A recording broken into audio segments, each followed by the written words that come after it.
Enfin en direct pour la dernière ou le dernier live dans la soirée concernant la vasectomie et surtout le fait que le nombre de vasectomies a augmenté. Donc nous sommes aujourd'hui le 26 septembre, c'est la journée mondiale de la contraception. Et contraception, ce n'est pas au féminin parce que ça ne concerne pas que les femmes, ça concerne le couple dans leur globalité. Donc en 2021, il y a eu plus de vasectomies. On va voir comment peut-on expliquer cette explosion, ce croissement des chiffres, des tendances dans la France de 2022.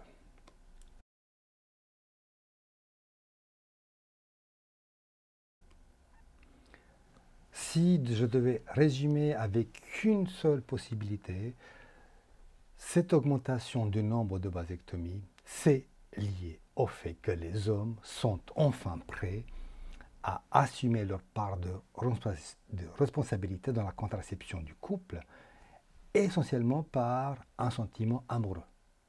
Donc oui, ça existe. Les hommes peuvent être amoureux dans le couple, donc et ils peuvent faire des vasectomies à ce titre. Donc c'est la dernière émission de la journée et on va parler.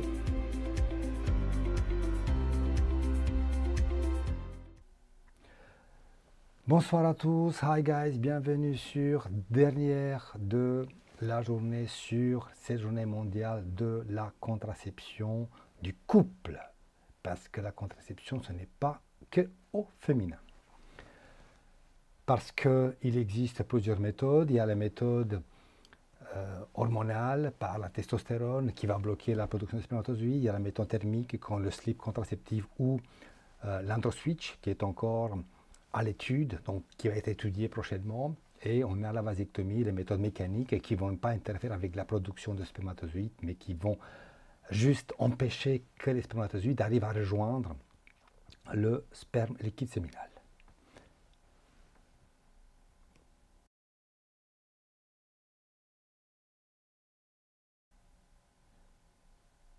Donc, dans la vasectomie sans bistouri, il y a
Donc, comme souvent, il y a des soucis de timing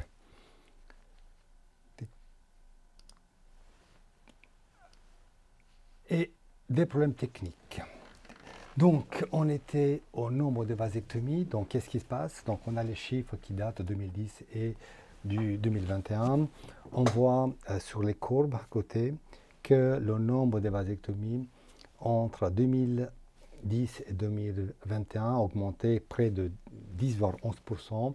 On est près de 23 000 vasectomies en 2021. Et on voit petit à petit qu'en permanence, le nombre de vasectomies de ligatures des trompes, il est stabilisé, voire diminue. Donc pour la première fois, on a plus de vasectomies que des ligatures des trompes, ce qui est quand même une première en France. Donc c'est pas anodin, donc c'est extrêmement intéressant.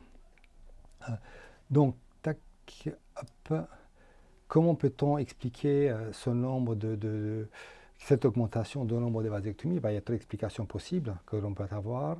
C'est que, premièrement, il y a un effet de tout ce qui est, on peut appeler la crise de la pilule, mais que c'est qu'une manifestation entre autres, à savoir, c'est qu'on s'est rendu compte que tout ce qui est chimique, c'est mauvais pour la santé. On sait pour les pesticides, on sait ça pour tout ce qui est les hormones, les hormones, les pesticides, les produits vétérinaires, les produits phytosanitaires, les antibiotiques dans les élevages. Donc on pourrait appeler quelque part le niveau sociétal écologique de sustainability. On a deuxième, en effet sociétal, c'est qu'on est dans une vraie équité femmes-hommes, et l'équité, l'égalité, ce n'est pas par rapport au travail, on part du foyer, on part du couple. Et dans le couple, c'est-à-dire comment vont faire que les tâches, la responsabilité dans le couple soit partagée entre le papa et maman. À la fois, ça peut être sur les tâches ménagères, au niveau économique, mais c'est surtout en termes de contraception. Hein. Comment peut-on faire? Comment le couple peut trouver lui-même son équilibre, cette égalité, en sachant que on sait aujourd'hui comment faire une contraception qui soit réversible, relativement efficace, avec peu d'effets secondaires. Donc, c'est toutes les formes de contraception féminine. Et puis, au moment où le couple va passer dans une nouvelle phase dans son histoire, après avoir fait la part des choses entre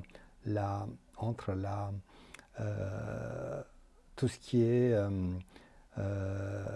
parentalité, vie sentimentale, vie amoureuse, donc on va parler d'autres choses. Et donc à ce moment-là, dans un esprit de relais, les hommes viennent demander des vasectomies. Et troisièmement, c'est l'information. L'information n'est plus qu'en française, elle est mondiale. Il y a la mondialisation de l'information. Si les gens cherchent des informations sur la contraception masculine, très rapidement vont arriver à la vasectomie. Et s'ils arrivent à la vasectomie, ils découvrent d'abord la vasectomie au Québec, qui est très répandue. Ensuite, ils arrivent ailleurs en Europe, et notamment en France, avec différentes techniques, la vasectomie et son historique qui montre qui est fiable, avec peu d'effets secondaires, et extrêmement intéressante sur le plan de contraception. Donc,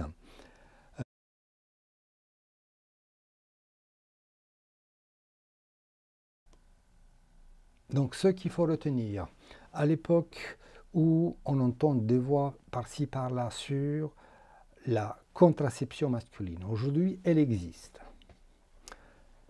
En fonction des données scientifiques, des publications, et on va quitter le microcosme français, on va aller ailleurs dans le monde, on va aller dans l'Amérique du Nord, on va aller dans l'Europe du Nord, on va aller en Espagne, on va aller en Nouvelle-Zélande, en Australie, en Chine, en Inde, et on se rend compte que la contraception masculine, elle est là, elle existe.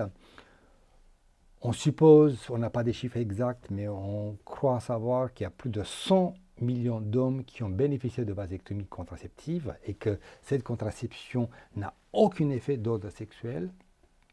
Hein. Donc il n'y a pas de conséquences, éjaculation, plaisir, orgasme. Hein. Mais c'est la contraception masculine. Que d'autres voies de recherche existent.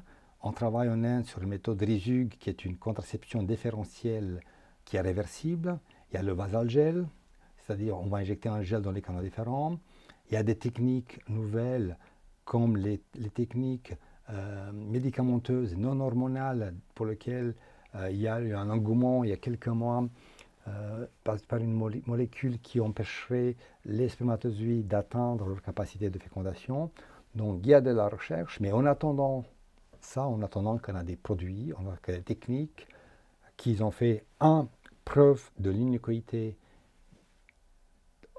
maintenant et surtout au long cours, hein, et deuxièmement leur efficacité, on n'a qu'une technique de contraception masculine, c'est la vasectomie. Et comme technique, c'est qu'une technique, et ça ne concerne que la partie labor des canaux, c'est la vasectomie sans scalpel qui est la technique, la référence en termes de technique opératoire.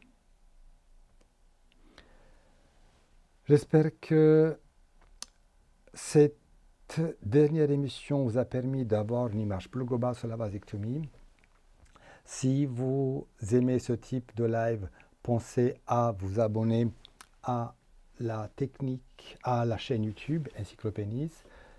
Je reviendrai avec d'autres émissions. On va parler la prochaine fois de la sexualité, de la panne, des difficultés d'autorectie, de la pénoplastie, de tas de sujets qui peuvent vous intéresser. Je vous dis à bientôt et ciao, bye bye.